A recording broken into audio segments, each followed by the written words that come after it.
सभापति महोदय, आज आपने ग्रामीण विकास और पंचायत राज पर मुझे बोलने का अवसर दिया, इसके लिए आपका आभार। Doctor B.R. अंबेडकर साहब ने भारत को संविधान दिया। शहर हो चाहे गांव हो, सबको विकास का अधिकार दिया, समान विकास हो। आज भी भारत की आबादी 70% गांवों में बसती है। शहरों में सारी सुविधाएं उपलब्ध हो जाती हैं, लेकिन ठेठ ढाणी में सुविधाएं उपलब्ध नहीं होती। स्वामी विवेकानंद जी ने कहा था कि भारत का यथार्थ गांव में बसता है, अर्थात झोपड़ी में बसता है। जब तक भारत का विकास संभव नहीं है, जब तक भारत की ढाणी का विकास संभव नहीं है। और ये ढाणी और गांव का विकास पंचायत राज विभाग के माध्यम से किया जा सकता है। मैं सबसे पहले धन्यवाद देना चाहता हूं ग्रामीण विकास मंत्री महोदय को कि आपने जब से इस विभाग का कार्यभार संभाला है, शानदार और जानदार काम आप कर रहे हैं। भ्रष्टाचार पे भी आपने अंकुश लगाया है।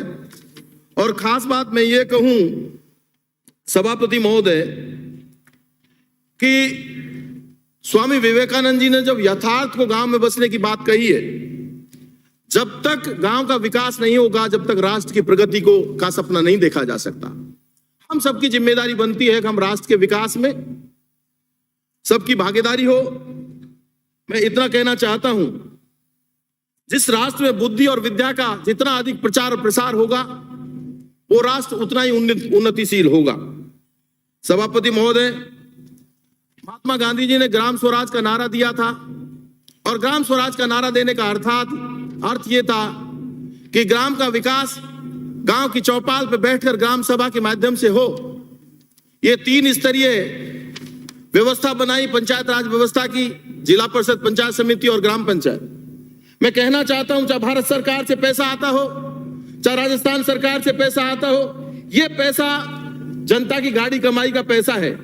कुछ लोग कहते हैं ये भारत सरकार ने दिया है, कुछ कहते हैं ये राजस्थान सरकार ने दिया है। सरकारें आती और जाती रहती है, लेकिन ये जनता भारत की है और ये जनता का पैसा है। जनता के हितों को ध्यान में रखते हुए उसका खर्चा होना चाहिए। मैं विनम्रता के पूर्वक आग्रह करना चाहता हूं। मैं कहना चाहता हूं, और महात्मा गांधी जी का जो सपना था ग्राम स्वराज का, उसको चरितार्थ पंचायत राज विभाग के माध्यम से किया जा सकता है। आज की तारीख में हमारे मंत्री महोदय ऊर्जावान हैं, आपके एडिशनल चीफ सेक्रेटरी साहब अभय कुमार जी ऊर्जावान हैं।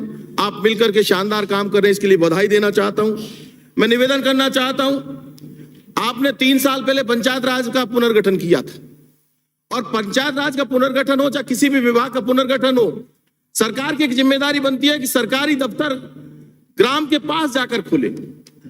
इसके लिए मैं आपको कहना चाहता हूं, मेरी विधानसभा क्षेत्र में आपने पंचायत समिति बैजूपाड़ा बनाई, उसके लिए मैं आभार व्यक्त करता हूं माननीय मुख्यमंत्री महोदय और मंत्री महोदय का।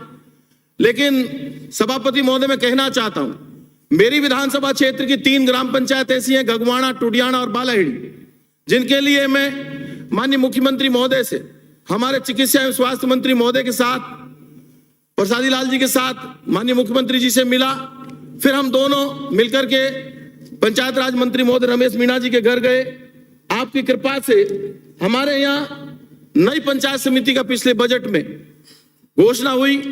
मैं मंत्री महोदय से ये निवेदन करूंगा कि मंडावर को जो आपने पंचायत समिति नई बनाई थी, उसका बजट इंप्लीमेंटेशन करके हमें देवें। उसमें कुछ ग्राम पंचायतें कमी पड़ रही हैं, इसके लिए मैं आग्रह करूंगा कि टुडियाना, बालाहेड़ी और गगवाड़ा, इन तीनों पंचायतों को तो महुआ पंचायत समिति में जोड़ने की कृपा करें, क्योंकि तीनों पंचायतों में 3 साल गुजरने के बाद भी चुनाव संपन्न नहीं हो पाए हैं। जब भी चुनाव आता है तब वो चुनाव का बहिष्कार कर देते हैं। हमारे आंदोलनकारी एक नेताजी वहां से एक पशु का पूंछ पकड़ करके और जयपुर की ओर कूच करते हैं, और जब हजारों लोग उनके साथ आते हैं तो वो भोली भाली जनता के साथ धोखेबाजी करते हैं और बीच में ही गायब हो जाते हैं। जैसे अभी कई बार चकमा देकर कभी आमागढ़ पहुंच जाते हैं, कभी दूसरी जगह चकमा देकर पुलिस को पहुंच जाते हैं। मैं तो समझता हूं ये पायजामा भी पुलिस को चकमा देकर गायब हुआ है। मैं निवेदन करना चाहता हूं आप लोगों से, मैं आपको निवेदन करना चाहता हूं आप लोगों से, राठौड़ साहब मेरी तरफ देख रहे हैं, लेकिन मैं आप लोगों से आग्रह करना चाहता हूं, इस सभा में या तो प्रवेश नहीं किया जाए, और प्रवेश किया जाए तो सत्य बोला जाए। मैं आपसे आग्रह करूंगा भारतीय जनता पार्टी को भी धन्यवाद देना चाहता हूं कि आप लोगों ने एक रोक तो लगाई, संगठन के माध्यम से ही आंदोलन कर सकेगा।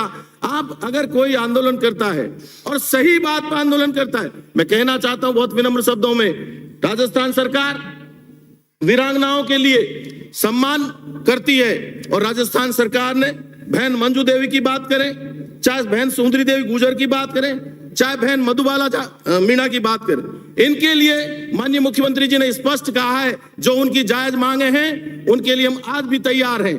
लेकिन जिस तरह से देवर को नौकरी देने की बात कही और राठौर साहब आपने बहुत मजबूती से उनका समर्थन किया है, अरे आप उन वीरांगनाओं की सोचो जो हजारों हमारे वीरों ने शहादत दी और उनकी सोचिए।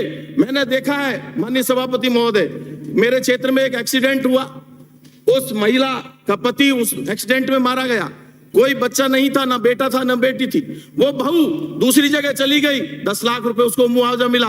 उनके ससुर और सास जब मेरे पास आए खून के आंसू रो रहे थे। मैं निवेदन करना चाहता हूं वीरांगनाओं के बच्चों का जो अधिकार है उसको छीनने की कोशिश ना करें। नहीं, पंचायत पे बात करिए आप, पंचायत राज पे, वीरांगनाओं छोड़िए आप। मैं निवेदन करना चाहता हूं कि आपने बजट में जो घोषणा की है मंडार पंचायत समिति को, उसको लागू करने की कृपा करें। साथ ही मैं निवेदन करना चाहता हूं, मेरे यहाँ विधानसभा क्षेत्र में आपने 3 कॉलेज खोल के दिए, बस 2 मिनट सर, 3 कॉलेज खोल के दिए। मैं उस क्षेत्र से आता हूं जिस क्षेत्र में राजस्थान के पहले मुख्यमंत्री आदरणीय टीकाराम पालीवाल साहब का जन्म हुआ था, वहां आपने राजकीय महाविद्यालय खोला है। मैं निवेदन करूंगा कि उस कॉलेज का नामकरण टीकाराम पालीवाल राजकीय महाविद्यालय खोलने की कृपा करें। साथ के साथ ही महुआ में आपने कन्या महाविद्यालय खोला, उसका नामकरण सावित्रीबाई फुले के नाम से खोलने की कृपा करें। और साथ के साथ ही महुआ में ITI कॉलेज और खोला है, उसका नामकरण कप्तान छुट्टालाल मीणा के नाम पे करने का कृपा करें। साथ ही मैं निवेदन करना चाहता हूं, आपने सभी समाजों का आयोग और बोर्डों का गठन किया है।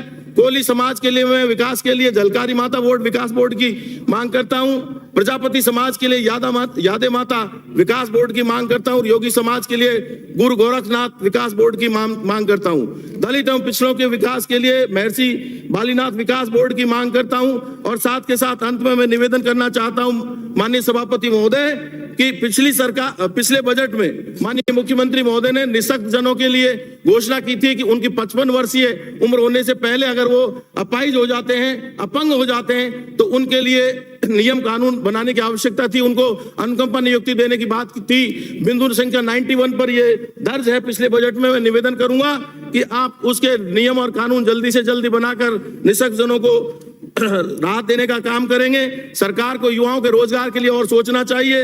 मैं निवेदन करूंगा अंत में कि ग्रामीण विकास विभाग में कनिष्ठ लिपिक, वरिष्ठ लिपिक और ग्राम विकास अधिकारी सभी स्तरों का राज्य स्तर पर होना चाहिए। साथ के साथ मैं निवेदन करना चाहता हूं, राशन डीलर हड़ताल पे बैठे, मैं निवेदन करना चाहता हूं उनको भी मानदेय मिलना चाहिए। उनकी जो पोस्ट मशीन है उसकी राशि 22,000 रुपया है, सरकार ने 50,000 रुपए काट लिए, अब वो बंद कर देनी चाहिए। पोस्ट मशीन की जब राशि 22,000 रुपए है तो उसको रोक देना चाहिए। आपने मुझे बोलने का अवसर दिया, इसके लिए धन्यवाद। पुनः मंत्री महोदय का आभार और माननीय मुख्यमंत्री महोदय का आभार। बहुत बहुत धन्यवाद। जय हिंद, जय सर समाज।